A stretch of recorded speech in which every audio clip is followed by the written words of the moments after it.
Hello. Hello. नमस्कार जी। नमस्कार। और सदाराम बोल रहा हूँ। हाँ जी पहचान आपका। है एक आध मिनट। हाँ जी खूब बताओ। आपका वो लेक्चर सुना मैंने, बहुत इम्प्रेसिव था, बढ़िया था। जी जी जी।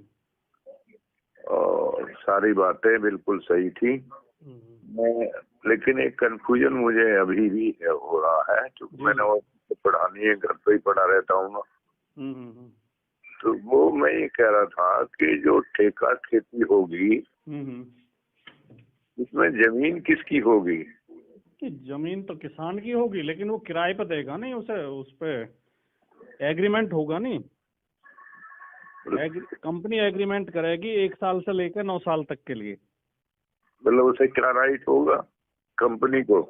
कंपनी को राइट ये होगा कि वो अपनी मर्जी की फसल बुआएगी अपनी देख रेख में। नहीं, वो ठीक समझ गया मैं, लेकिन जब किसान की जमीन है वो तो कहेगा मैं तो अपनी खेती जैसे करूँ वैसे करूँ। नहीं नहीं नहीं नहीं, फिर उसका अधिकार खत्म हो जाएगा किसान का। कब? कंपनी ने मान लिया आपसे कांटेक्ट कर लिया। कॉन्ट्रैक्ट जो होता है सिविल, उसमें जो प्रोसीजर में कॉन्ट्रैक्ट एक वो होता है नहीं। वो हो गया, मान लिया वो तो मैंने। आप कंपनी हो, मैं किसान हूँ। हाँ। आप मुझसे कहोगे मैं आपकी जमीन 1 साल के लिए लेना चाह रहा हूँ, मैं आपसे वो करना चाह रहा हूँ एग्रीमेंट। ठीक। एग्रीमेंट भरा जाएगा हाँ। कि मैं 1 साल के लिए, 2 साल के लिए, 3 साल के लिए, जितना भी भरना है। हाँ। अब उसके बाद जो कंपनी कहेगी वो बीज डालना है, जो कंपनी कहेगी वो खाद देना है, जो कंपनी कहेगी उतना पानी लगाना है। हाँ, वो तो मैं समझ गया। ठीक है। हाँ। उसमें प्रावधान फिर ऐसे रखे हैं कि उसमें कंपनी जब चाहे किसान का शोषण कर सकती है। उसमें प्रावधान ऐसे रखे हैं इन्होंने, इसलिए इसका विरोध हो रहा है। वो भी ठीक है कि उसमें कंपनी को मॉनिटरिंग करने का अधिकार होगा। नहीं, मैं सिर्फ मेरा इतना सवाल है और सब मैं सब समझ रहा हूँ कि ये जो कानून आ रहा है ये लागू होगा, और लागू होने के बाद कॉर्पोरेट है एक, और एक है आगे फिर चल के बिचौलिया उचौली छोड़ के किसान है जिसके पास अब जमीन है। आप कह रहे हैं कि कॉर्पोरेट उसको ठेके पे देगा जमीन को, या कॉर्पोरेट जो है वो किसको देगा ठेके पे? कॉर्पोरेट क्यों देगा ठेके पे? वो तो ले रहा है ठेके पे। ठेके पे ले रहा है, किसान से ले रहा है। हाँ। मतलब किसान ना दे तो कोई जबरदस्ती थोड़ी है। नहीं, तो सारे मने कर देंगे, कंपनी देते, मतलब ज्यादातर। ये संभव है क्या? आप मान रहे हो ये संभव है? नहीं, संभव तो नहीं है। एक थ्योरेटिकल क्वेश्चन तो आता ही है कि वही मान लिया 50% ने दिया, 50% ने नहीं दिया, या 40 ने दिया, 60 ने ना दिया। आप जो नहीं, आप तो बहुत अनुभवी और बहुत समझदार और बहुत ज्ञान है आपको, और आप जमीन पे काम किया आपने। जब एक कल्चर शुरू हो जाती है नी। अच्छा। ये एक टुकड़ा डालना हो गया। अच्छा। जियो ने जब अपने ये सिम लॉन्च करे तो फ्री में बांटे कि हम फ्री दे रहे हैं। बीएसएनएल ठप होगी, बीएसएनएल के लोगों ने सिम फेंक के जियो के ले लिए। फिर उसने पैसे बढ़ाने शुरू कर दिए। जैसे ही बीएसएनएल खत्म हुई, पैसे बढ़ाने शुरू कर दिए। पहले 99, फिर 199, अब 499 का उसका एक महीने का। ठीक है जी। मैं आपको याद दिला दूं तो ठीक है। नहीं, मेरी बात सुन लो, जो आप पूछ रहे थे मैं वही बताना चाह रहा हूँ। अच्छा। अब इन कंपनियों के पास इतनी पूंजी होती है कि साल, 2 साल, 3 साल का घाटा झेल सकते हैं। वो भविष्य देखते हैं। सड़क बना दी, पूरी जेपी ने बना दी, गेट नोएडा से आगरा तक की सड़क। अब उस पर कितने साल, 50 साल टोल वसूलेगा? 100 गुना वसूलेगा। जब शुरू में तो उसने पैसा लगाया ना, तो वो कहने में तो ऐसा लगता है कंपनी पैसा लगा के अपने पैसे से बना रही, तुम पे क्या जोर पड़ रहा है। लगता था ऐसा जैसे धर्मात्मा है, समाज सेवा के लिए आ रहे हैं। अगर इसी सड़क को गवर्नमेंट बनाती तो इन लोगों की लुटाई तो नहीं होती जो लोगों की लगातार लुटाई हो रही है। 500 रुपए ले लें आगरा तक के एक बार जाने के। लंबे समय तक होगी। ठीक है जी। तो वो शुरू में आप एक गांव में आएंगे, गांव में कहेंगे भाई हम जो है, मान लिया किसान को आइडिया होता है। अब गांव में हमारे जैसे मेरे खेत जो 5000 रुपए बीघे पे उठे हुए हैं 1 साल के लिए। अब वो कहेगा भाई हम तो इतना इतना रुपया देंगे आपको, मुझे मान ली मिल लगे 10,000 रुपए, तो किसान कहाँ रुक जाएगा, फिर भाग भाग के देगा। हाँ देगा, ठीक है। क्यों जी, ठीक है ना।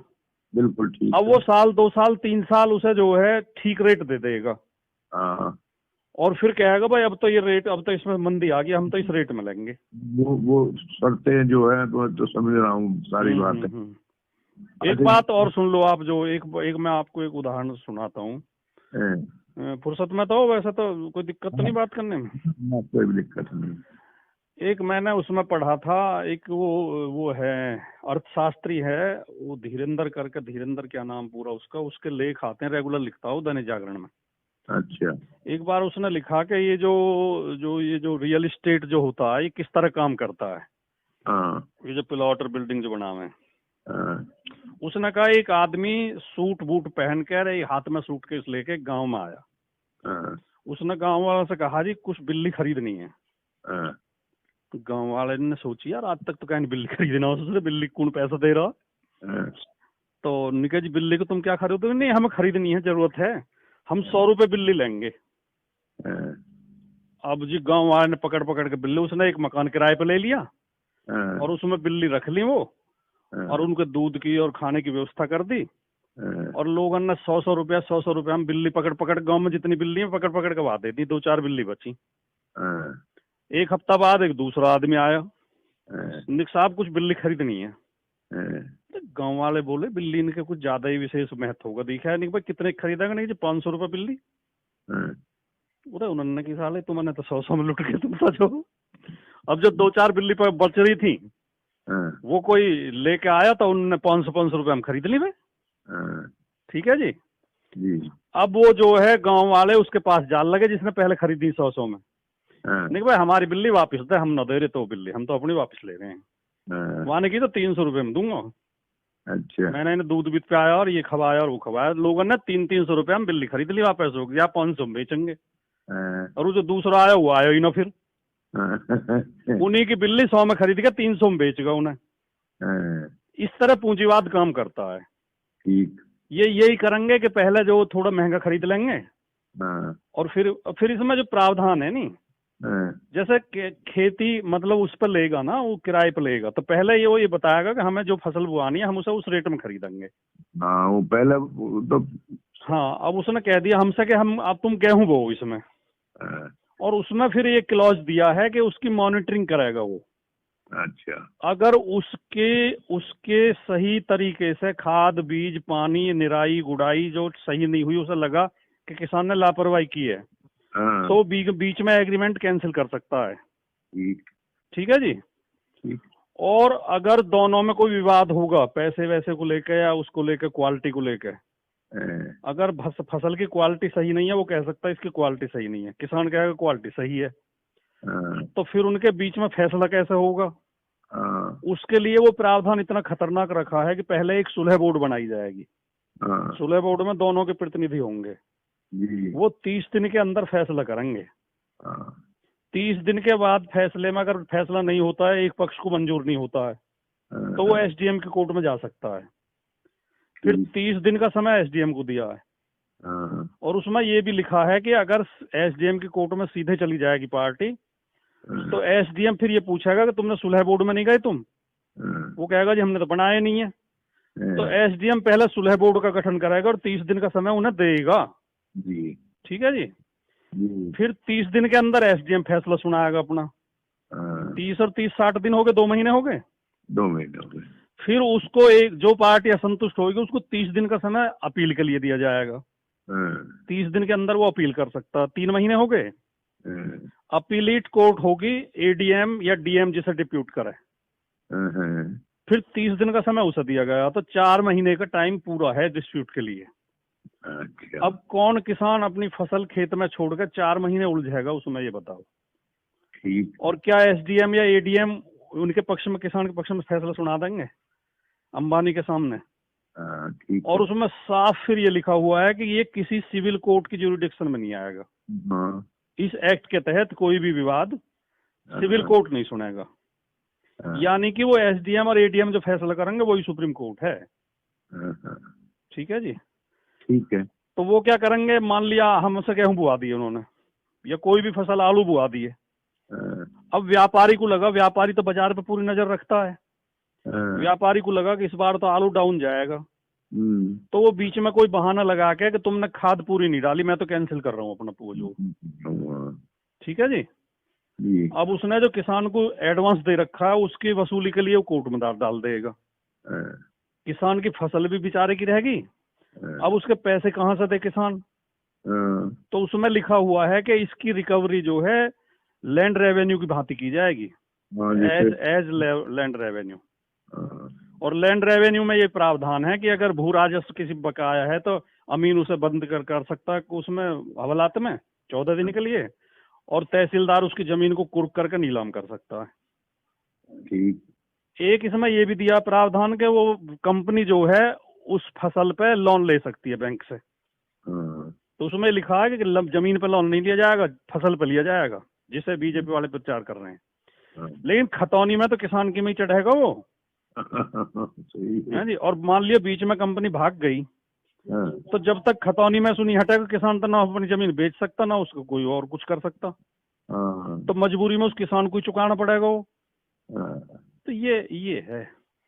मैं ये तो मैं समझ रहा हूँ। और अब इसमें इतनी खबरें आ गई हैं, ये तो मोदी ने बड़ा एहसान करा इस देश पे, मैं बताऊं आपको। ये जो अड़ रहा हो ना जितना, उतनी लोगों में जागरूकता फैल रही है। लोग नई नई खबरें, जो अच्छे पत्रकार लगे हुए हैं, जनवादी पत्रकार, वो नई नई खबरें निकाल के ला रहे हैं।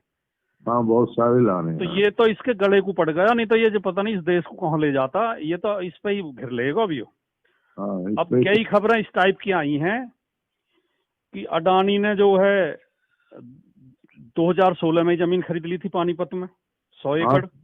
ना वो तुम्हें पता, गोदाम बना रहे हैं। और इस बिल के लागू होने से 28 दिन पहले उसने वो लाइसेंस लिया है गोदाम के लिए। उसके लिए रेलवे लाइन बिछाई जा रही है, यानी पूरी तरह खेती को इनके हाथ में देने की वो है प्लानिंग। इसलिए जो ये खतरनाक है जी। और ये मुकेश अंबानी ने अभी 2 साल पहले एक चैम्बर ऑफ कॉमर्स में स्पीच दी थी इसने। तो इसने वहाँ स्पष्ट कहा था कि हम इसमें मेडिकेयर में और उसमें अनाज उत्पादन के क्षेत्र में हमारी कंपनी आना चाह रही है। अच्छा। तो उनकी इच्छा है, उनकी जो आकाओं की, मोदी जी उनके लिए रास्ता साफ कर रहे हैं। किसान को तो इसमें कोई भी लाभ नहीं है। ये जो कह रहे हैं कि हमने किसान को छूट दे दी, आप एक बात समझो कि जैसे गांव में लोग पहले महाजन से लोन लिए करे, तो वो उन्हें लूटे 30% पे 40% पे लोन दिए करे। तो सरकार ने बैंक बनाए और ब्याज पे पैसे देने को गैर कानूनी घोषित कर दिया नहीं? कर दिया कि कोई भी आदमी किसी को वैसे बिना रजिस्टर्ड कराए कंपनी रजिस्टर्ड करानी पड़ेगी, उसमें एक लिमिट होगी कि इससे ज्यादा लोन नहीं ले सकते, ब्याज नहीं ले सकते। अब मान लो उस कानून को खत्म करके न्यू कहते हम तो गरीब लोगों को आजादी दे रहे हैं, वो कहीं से भी लोन लो, जाके किसी से भी। रजिस्टर्ड कंपनी की क्या जरूरत है, क्यों जी? बिल्कुल। लेकिन अगर गंभीरता से सोचोगे तो वो तो पुराने वहां में ही चले जाएंगे, बर्बादी के वहां में ही। कोई पैसा वाला क्यों उन्हें कम ब्याज पे लोन देगा? तो ये जो ढिंडोरा पीट रहे हैं, हमने तो किसान को आजादी दे दी। ये पूंजीपति इतने पागल हैं कि महंगे दाम पे खरीद लेंगे। इसलिए किसान कह रहे हैं कि उसका जो MSP का वो बताओ, कानून बनाओ और खरीदने की गारंटी। हाँ जी। तो ये है जी, ये तो जो है, मैंने तो बहुत गंभीरता से इसे पढ़ा भी है, समझा भी है। मैं तो बहुत, जब किसी विषय पर मैं बहुत गहरी नजर रखता हूँ, फिर उसे समझने बिना मैं बोलता नहीं कभी भी। बहुत बढ़िया था आपने, बहुत अच्छा है। मुझे थोड़ा कंफ्यूजन था इसके लिए, भाई जमीन किसकी रहेगी? नहीं, जमीन तो सैद्धांतिक तौर पे तो कानूनन तो रहेगी किसान की, लेकिन धीरे धीरे छिन जाएगी वो, फिर परिस्थितियां ऐसी पैदा हो जाएं। दूसरी बात यूं है कि वो आपने एक कहावत सुनी है कि वो जो है एक सर्कस में जब ये लागू हुआ ना, जैसे ये लड़ती रहती है मेनका गांधी, एक भाई जीवों पे वो नहीं होना चाहिए, अत्याचार नहीं होना चाहिए। ये अब ये बंद हो गए ना, सर्कस वर्कस में शेर नहीं नचा सकते अब, शेर हाथी कुछ नहीं कर सकते, या मदारी भी खेल दिखाई कराए तो वो भी। तो एक सर्कस वाले ने जो उसके शेर थे वो ले जाके जंगल में छोड़ दिए। तो वे शेर जो है धीरे धीरे भूखे मर गए और कुत्ते खा गए, उन्हें कुत्ते लिपट लिपट गए, क्योंकि वो शिकार करना भूल गए थे, भूल गए, उन्हें वहां बना बनाया मांस मिलाया, तो उन पे ना तो शिकार हुआ ना तो वे भाग सके शिकार के पीछे। अब वे या इंतजार में बैठे रहे कि तुम्हें जैसे रोज उन्हें खाना मिले कराए सर्कस में, तुम्हें कोई खाना देगा आके, वे कुछ तो भूखे मर गए, कुछ कुत्ते ने मार लिए। तो जब किसान को हराम पच जाएगा कि साल में नगद पैसा मिल रहा है, तो धीरे धीरे किसान नकारा हो जाएंगे और वो जो खेती तो चली जाएगी, फिर उनके खेत तो चले ही जाएंगे। इनसे तो छुटकारा सभी पाना चाह रहे हैं, आप देख रहे हो ना अपने क्षेत्र में भाई कद हो रही है, एक बार कद मिल रहा है भाई मुआवजा। ये हाल है। ठीक है, चलो ठीक है जी, समझ आ गया, थैंक यू। अच्छा जी, नमस्कार।